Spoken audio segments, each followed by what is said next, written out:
जी हाँ दोस्तों, इस वीडियो के माध्यम से हम सिद्ध करेंगे आज साइन 90 प्लस थीटा बराबर कास थीटा और कास 90 प्लस थीटा बराबर माइनस साइन थीटा कैसे प्राप्त हो जाता है।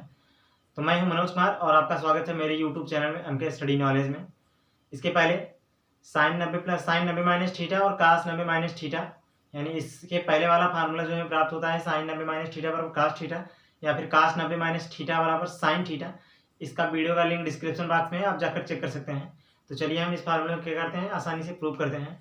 तो हमें प्रूव क्या करना है, prove that sine 90 plus theta बराबर कास थीटा और कास 90 प्लस थीटा बराबर माइनस साइन थीटा में कहाँ से प्राप्त हो जाता है। ठीक, तो अगला इसे देखिए, एक हम निर्देशांक ज्यामिति लेंगे जिसमें एक निरूपण इस प्रकार से करेंगे कि दो त्रिभुज हमें लेना पड़ेगा। ठीक, जो इसके यानी दो अक्ष में हमें प्राप्त होना चाहिए। चूंकि हमें साइन 90 प्लस थीटा बराबर चाहिए, एक चतुर्थांश मिलेंगे तो हमें क्या प्राप्त होगा, यहाँ से यहाँ तक केवल 90 यानी 90 डिग्री प्राप्त होगा। अब थीटा हम प्लस ऐड कर देंगे तो हमें प्राप्त क्या, दूसरे चतुर्थांश में जाना पड़ेगा। तो पहले चतुर्थांश के लिए प्लस प्लस होता है, दूसरे चतुर्थांश के लिए में क्या प्राप्त होता है, प्लस और माइनस प्राप्त होता है। क्या प्राप्त होता है, प्लस और माइनस प्राप्त हो रहा है। तो अगले लाइन से थोड़ा देखेंगे इसमें, तो हम मान लेते हैं कोई परिक्रमाई रेखा। ठीक, मान लेते हैं कोई परिक्रामी रेखा जो ओपी डैश और ओपी यानी किसी एक वृत्त का कार्य कर रहा है और वृत्त की जो ओपी डैश और ओपी है ये वृत्त की त्रिज्या का कार्य कर रहे हैं। तो वृत्त की त्रिज्याएं लगभग एक दूसरे के समान होती हैं या फिर बराबर हमेशा सदैव के लिए होती हैं, त्रिज्याएं हमेशा सदैव बराबर होती हैं। तो अगली लाइन से ओपी डैश और ओपी बराबर हमें क्या प्राप्त हो रहा है, बराबर प्राप्त हो रहा है। जो ओ एक्स रेखा क्या यानी ओ एक्स रेखा से चलकर कोण एक्स ओ वाई बराबर क्या प्राप्त होता है, 90 अंश, जो यहाँ हमें 90 अंश बनाती है। तथा फिर थीटा आगे बढ़कर क्या यानी ये जो थीटा कोण है इसे हम क्या करते हैं, आगे बढ़ाकर कोण एक्स ओ पी डैश यानी कोण एक्स ओ पी डैश यानी ये वाला कोण जो प्राप्त हो रहा है 90 प्लस थीटा, तो हम क्या करेंगे 90 प्लस थीटा कर देते हैं। अब ओपी के प्रत्येक स्थिति के लिए इसमें हमें दो त्रिभुज प्राप्त हो रहे हैं। कितने त्रिभुज प्राप्त हो रहे हैं, दो त्रिभुज। जो त्रिभुज O M dash P dash है, क्या है, त्रिभुज O M dash P dash तथा और इस साइड का त्रिभुज ओ एम पी है, क्या है, ओ एम पी, त्रिभुज ओ एम पी से। ठीक, इसमें थोड़ा सा ध्यान देंगे तो ये जो ओ वाला कोण है ये क्या है, संपूरक कोण है। तो हम क्या करेंगे, इसे बराबर कर सकते हैं। तो लाइन से प्राप्त हो जाएगा कोण M M dash O P dash equal होगा एम ओ पी के, चूंकि ये क्या है, संपूरक कोण है। ठीक, तो हमें प्राप्त हो जाएगा संपूरक कोण। अगली लाइन से इसमें और ध्यान दिया जाए तो ये जो एम वाले कोण है एम डैश और एम ये 90 डिग्री प्राप्त हो रहे हैं, तो ये भी हम क्या करते हैं 90 अंश पर बराबर कर सकते हैं। तो हमें प्राप्त हो जाएगा कोण O M P O M dash P dash बराबर होगा ओ एम पी के। ठीक, यानी ये प्रत्येक किससे बराबर हो रहे हैं, समकोण से। तो ये प्रत्येक समकोण या 90 अंश से बराबर हो रहे हैं। ठीक, तो इसे हम बराबर कर सकते हैं। तो इसमें देखिए दो कोण बराबर हो गए हैं, इसमें हमें एक भुजा या फिर एक कोण और बराबर कर दिया जाए तो हमारा काम आसानी से बन सकता है। तो ऑलरेडी पहले से एक भुजा क्या बराबर दिया है, ओपी ओपी डैश बराबर ओपी, तो हम कर सकते हैं ओपी डैश बराबर ओपी प्राप्त हो जाएगा। अब देखिए इसमें दो कोण एक भुजाएं बराबर हैं। जब किसी त्रिभुज यानी किसी दो समान त्रिभुज के दो कोण एक भुजाएं बराबर हो तो उसे हम त्रिभुज को हम क्या कहते हैं, समरूप या सर्वांगसम कर सकते हैं। तो हमें प्राप्त हो जाएगा त्रिभुज O M dash P dash सर्वांगसम है त्रिभुज ओ एम पी के। ठीक, यानी ये त्रिभुज जब सर्वांगसम है तो इसके प्रत्येक स्थिति के लिए इन दोनों की भुजाएं क्या होंगी, आपस में बराबर होंगी। यानी इन दोनों की भुजाएं जो बराबर होंगी, बराबर आपस में बराबर होंगे। तो अगला से हम लेकर चल सकते हैं एम डैश पी डैश, यानी ये जो एम डैश पी डैश है इस ओ एम के क्या है, बराबर है। ठीक, तो अगला से हम लिख सकते हैं M dash P dash equal होगा किसके, ओ एम के। ठीक, तो यहाँ प्राप्त हो जाएगा ओ एम, ये संख्यात्मक रूप से बराबर है। ठीक, क्या संख्यात्मक रूप से बराबर है। अगला इसका बीजी पद देखा जाए यानी प्लस माइनस यानी किस चतुर्थांश में है, बीजी पद के रूप में देखा जाएगा। तो ओ एम जो है प्रथम चतुर्थांश में और प्रथम चतुर्थांश के लिए क्या प्राप्त हो रहा है, प्लस प्राप्त होता है। तो हम क्या लिखेंगे, ओ एम प्लस में प्राप्त हो रहा है तो हम क्या लिखेंगे, प्लस में लिख देंगे। अगली लाइन से हम लिख सकते हैं एक और ओ एम डैश ये वाली रेखा। ठीक, जो ओ एम डैश बराबर हमें प्राप्त हो जाएगा, ओ एम डैश बराबर हम क्या लिख सकते हैं, पी एम, यानी इसके लंब बटे इसका आधार, इसके लंब बटे इसका आधार लिखेंगे तो हम पी एम लिख सकते हैं। ये तो पी एम जो प्राप्त हो रहा है क्या प्राप्त हो रहा है, संख्यात्मक प्राप्त।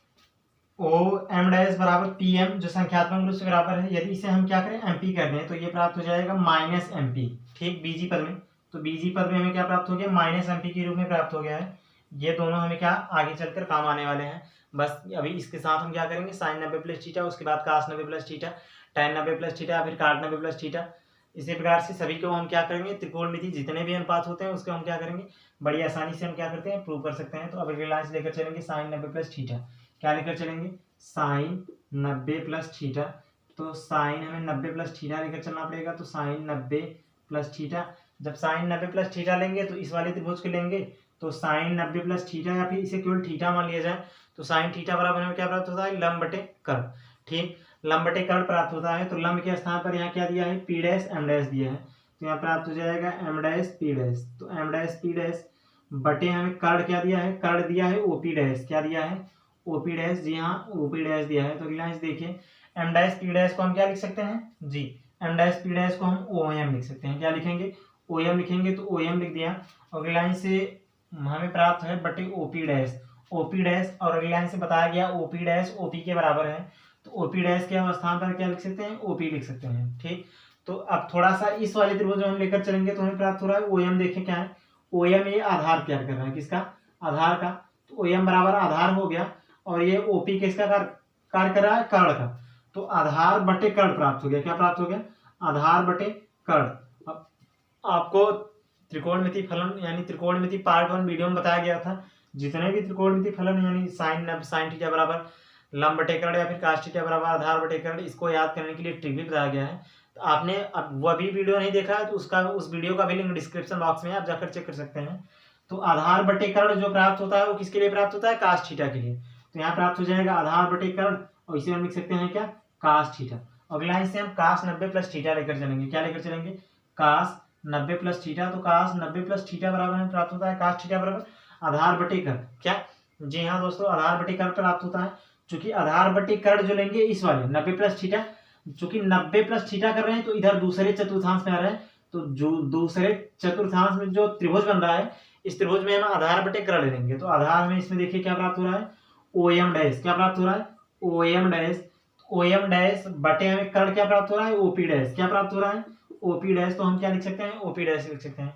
अगला लाइन से ओ एम डैश को हम क्या लिख सकते हैं, माइनस एम पी। क्या लिखेंगे, माइनस एम पी। तो ओ एम डैश बराबर हमें प्राप्त हो जाएगा माइनस एम पी बटे ओपी डैश को हम फिर से लिख सकते हैं केवल ओपी। ठीक, तो ओपी प्राप्त हो गया। तो ये माइनस को हम बाहर लिख सकते हैं, हमें प्राप्त हो जाएगा एम पी बटे ओपी। अगली लाइन देखिए, एम पी क्या है, एम पी लंब है। क्या है, एम पी लंब है, और ओपी क्या है, ओपी कर्ण है। तो लंब और लंब बटे कर्ण प्राप्त हो गया। क्या प्राप्त हुआ है, लंब बटे कर्ण प्राप्त हो गया। अगली लाइन से बताया गया साइन थीटा बराबर लंब बटे कर्ण, आप पहले एकदम बहुत पहले से जानते होंगे, या फिर साइन थीटा बराबर लंब बटे कर्ण प्राप्त होता है। तो यहाँ हम लिख सकते हैं केवल साइन थीटा। क्या लिखेंगे, साइन थीटा। तो देखिए कास 90 प्लस थीटा बराबर हम क्या लिखें, यहाँ माइनस लेकर चले हैं, तो यहाँ क्या प्राप्त हो जाएगा, माइनस। ठीक, तो माइनस साइन थीटा। तो अगला से हम यहाँ देखिए माइनस साइन थीटा प्राप्त हो गया, और साइन 90 प्लस थीटा बराबर लेकर चले थे तो केवल कास थीटा प्राप्त हुआ था। अगली लाइन से tan प्लस थीटा के लिए लेकर चलते हैं, देखते हैं क्या प्राप्त होता है। tan 90 प्लस थीटा और tan थीटा बराबर बताया गया, tan थीटा बराबर क्या प्राप्त होता है, लंब बटे आधार। तो इस वाले त्रिभुज में हम दूसरे चतुर्थांश में जो त्रिभुज प्राप्त हो रहा है, ये इसमें हम देखेंगे लंब बटे आधार कहाँ है, तो लंब हमें प्राप्त है एम डैश पी डैश।